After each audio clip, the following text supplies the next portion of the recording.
మిత్రులకు నమస్కారం. రేడియో రాంబాబు ఛానల్కి స్వాగతం. ఇవాళ మాస్టర్ ఆఫ్ సస్పెన్స్ హిచ్కాక్ అనే పుస్తకాన్ని మీకు పరిచయం చేయబోతున్నాను. ఈ పుస్తకాన్ని సంకలనం చేసిన వారు ఫిలిం జర్నలిస్ట్ పులగం చిన్ననారాయణ గారు, అలాగే ఐఆర్టీఎస్ అధికారి రవిపాటి గారు. హిచ్కాక్ కెరీర్ మనం చూస్తే 1925 నుంచి ఆయన 76 వరకు 53 సినిమాలు ఆయన చేస్తే ఇందులో 9 మూకీలు, మిగిలినవన్నీ టాకీలు. వీరిరువురు ఏం చేశారంటే అన్ని సినిమాల గురించి కూడా విశ్లేషణ చేయించారు. ఈ విశ్లేషణ చేసిన వాళ్ళు దర్శకులు ఉన్నారు, రచయితలు ఉన్నారు, కొంతమంది నటులు కూడా ఉన్నారు. పులగం చిన్నారాయణ అలాగే రవిపాటి గారు అంతకుముందు పడమటి సినిమా పరిమళం అనే పేరుతోటి కొంతమంది చేత వ్యాసాలు రాయించారు. అవి సాక్షిలో వచ్చాయి. వాటి సంకలనం ఒకటి తీసుకొచ్చారు. ఇది రెండో ప్రయత్నం వీరిద్దరు కూడా కలిసి చేసింది. దీనికి బీజం ఆయన అంటారు, ఒకసారి వంశీ గారి ఇంటికి వెళ్ళినప్పుడు ఆయన ఇంట్లో సెట్టింగ్ చూసినప్పుడు అసలు హిచ్కాక్ సినిమాల మీద వ్యాసాలు రాయిస్తే బాగుంటుంది కదా అని చెప్పి ఒక ఐడియాతోటి మొదలుపెట్టారు. ఇందులో పూరి జగన్నాథ్, తనికెల భరణి, ఇంగితం శ్రీనివాసరావు గారు, ఇట్లా చాలామంది దర్శకులు ఉన్నారు. హరీష్ శంకర్, విఎన్ ఆదిత్య, ఇంద్రగంటి మోహన్ కృష్ణ, వంశీ, వీళ్ళందరూ కూడా హిచ్కాక్ సినిమాలని విశ్లేషించారు. దాంతో పాటుగా గోపీమోహన్, దశరథ్, విఏకే రంగారావు గారు, ఇట్లా కొంతమంది చేత ఒక 7-8 మంది చేత హిచ్కాక్ వ్యక్తిత్వాన్ని విశ్లేషించారు. ఇది రెండో ఎడిషన్. మొదటి ఎడిషన్ ఏమో వంశీ గారు అలాగే హరీష్ శంకర్ గారు వీళ్ళు రిలీజ్ చేస్తే, రెండో ఎడిషన్ని మెగాస్టార్ చిరంజీవి రిలీజ్ చేశారు. రెండో ఎడిషన్లో ప్రముఖ దర్శకుడు ఆర్జీవి ముందు మాట పొందుపరిచారు. ఆర్జీవి కూడా హిచ్కాక్ అంటే చాలా ఇష్టం. ఆయన చెప్పేది కూడా అంటే ఒక స్క్రీన్ మీద ఒక విజువల్ స్ప్లెండర్, అది కదా దర్శకుడి పాత్ర, అది హిచ్కాక్ అద్భుతంగా చేస్తాడని చెప్పంటారు. హిచ్కాక్ మొదట్లో ఆయన తీసిన సినిమాలను కూడా లండన్లో తీస్తే దాదాపు 1940 ఆ ప్రాంతాల్లో ఆయన హాలీవుడ్కి వచ్చారు. టాకీ లైన్ కూడా అక్కడే అనుకోవచ్చు. ఆయన తీసిన మొదటి సినిమా రెబెకా. ఆయన చిత్రాలు మనం చూస్తే సైకో, రెబెకా, రోప్, ఇట్లా ఏ థీఫ్ టు క్యాచ్, ఇట్లా చాలా ఉన్నాయి కదా.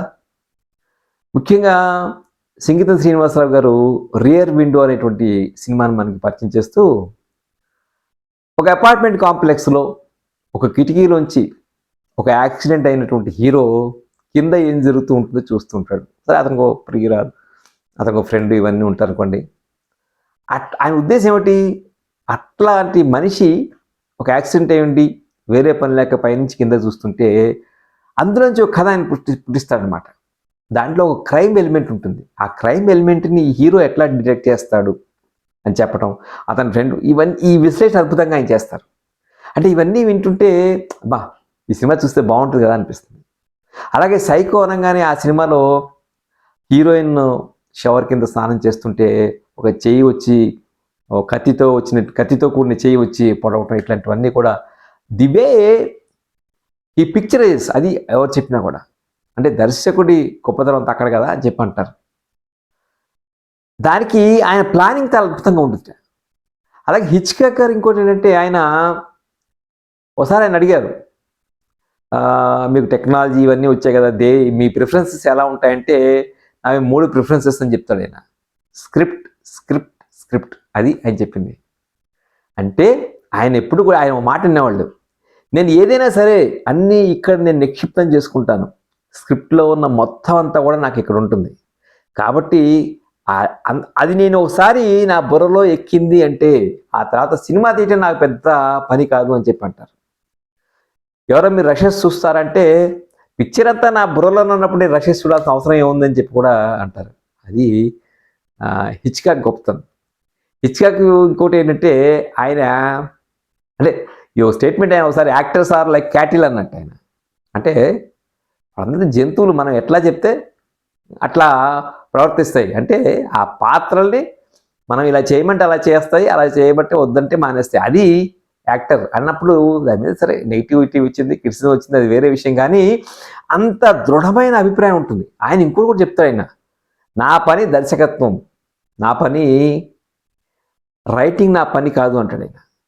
దర్శకత్వం చేయడమే నా పని, రైటింగ్ చేయడానికి రైటింగ్ వాళ్ళ క్రెడిట్ వాళ్ళకి ఇద్దాం, వాళ్ళు రాసిన దాన్ని అద్భుతంగా తెర మీద చూపడమే నా పని అంటే అంత క్లారిటీ ఆఫ్ థాట్ ఆయనకు ఉంది. అది ఇట్లాంటి విషయం అనేక విషయాలు ఈ బుక్లో మనకి లభిస్తాయి అన్నమాట.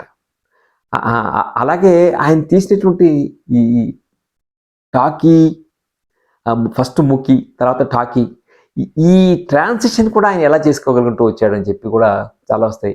ఆయన ఫిలిం మేకింగ్ ఒక ఛాలెంజ్, ఒక ప్యాషన్ అని చెప్పి చెప్తుండేవాడు ఆయన. ఆయన film studios, Paramount, Warner brothers లాంటి స్టూడియోస్తో కాంట్రాక్ట్ ఎంటర్ అయినప్పుడు వాళ్ళు ఒక సినిమా తీసిన తర్వాత వాళ్ళ దగ్గర ఫైనాన్సెస్ తీయలేకపోతే ఇంకొక స్టూడియోకి ఆయన్ని అవుట్సోర్స్ చేయటం, అంటే వాళ్ళు డబ్బు తీసుకుని ఈయన సర్వీసెస్ ఇస్తారనమాట. సో అక్కడ ఒక సినిమా తీసి వాళ్ళకి నచ్చక, ఇవన్నీ చాలా ఒక కాంప్లెక్స్ లైఫ్ ఆయన చూశాడు. ఇంత కాంప్లెక్స్ లైఫ్లోనూ ఆయనకు నచ్చినట్టుగా సినిమాలు తీయగలటం చాలా గొప్ప కదా. అదే రామ్ గోపాల్ వర్మ ఆ మాటలో చెప్తారు. ఆయన అనుకున్నట్టుగా సినిమా దర్శకుడు అనేవాడు తెర మీద తను అనుకున్నట్టుగా చూపించాలి, అదే దర్శకుడు చేయాల్సింది, అది చేశాడని చెప్పి అంటారు. మల్లాది కృష్ణమూర్తి గారు కూడా మొత్తం ఆయన అసలు ఒక తరాన్ని హిచ్కాక్ ఎట్లా ఇన్ఫ్లుయెన్స్ చేశాడు అని చెప్పి ఆయన చెప్తారు ఆయన. అలాగే ప్రతి వాళ్ళు, హరీష్ శంకర్ ఆయన ఒకసారి సినిమా తీసినప్పుడు ఒక హిచ్కాక్ సినిమా గురించి చదివినప్పుడు ఆ సినిమాని వెంటనే చూడాలనిపించి నేను చూశానని చెప్పి చెప్పడం, ఇట్లా ప్రతి వాళ్ళు కూడా ఈ సినిమాని అద్భుతంగా విశ్లేషించారు. అదొక పార్ట్.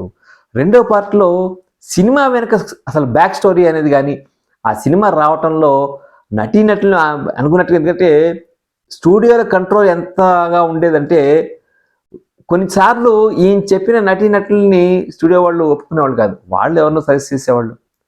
సో ఈ రకంగా ఒత్తిళ్ళు ఎలా ఉంటాయని చెప్పి మనకు ఆ రోజులో తెలుస్తుందంటారు హరీష్ శంకర్.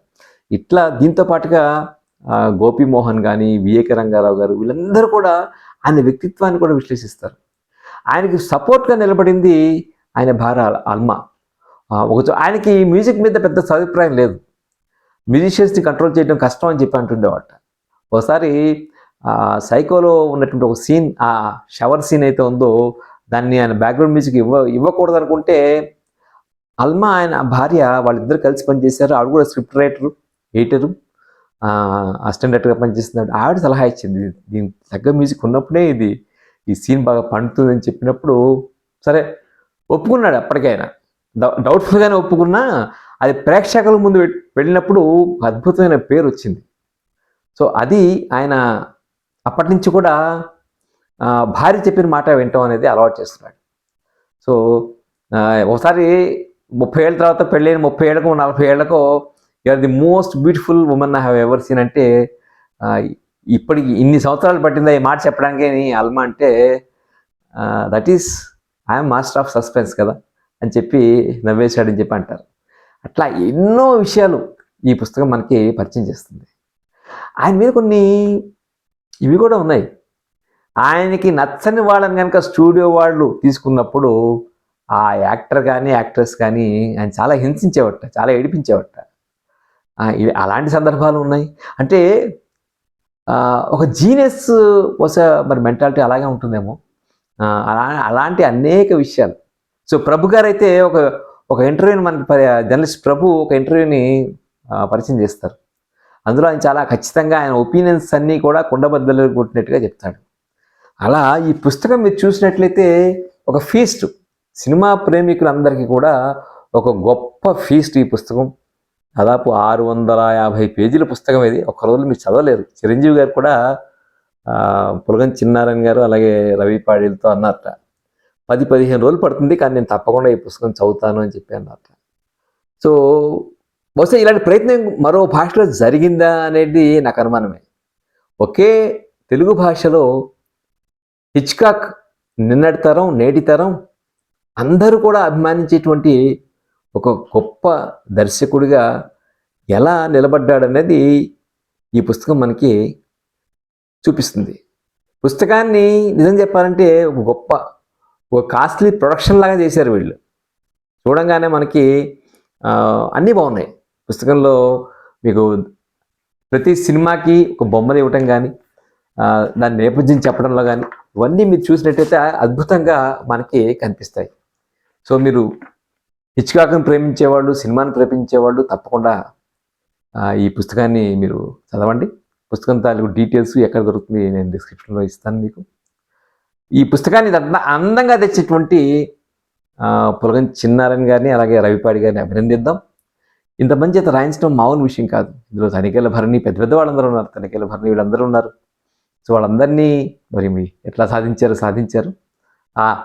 దాని కృషి అని ఎక్కడ చెప్తే బాగుంటుంది అనిపిస్తుంది. కానీ తప్పకుండా మీరు మాస్టర్ ఆఫ్ సస్పెన్స్ హిచ్కాక్ పుస్తకాన్ని చదవండి. హిచ్కాక్ సినిమా చూడని వాళ్ళందరూ కూడా ఈ పుస్తకం చదివితే తప్పకుండా హిచ్కాక్ సినిమా చూస్తారు అంటల్లో సందేహం లేదు. ఈ వీడియో మీకు నచ్చినట్లయితే లైక్ చేయండి, షేర్ చేయండి. రేడియో రాంబాబు ఛానల్కి సబ్స్క్రైబ్ చేయండి. నమస్కారం.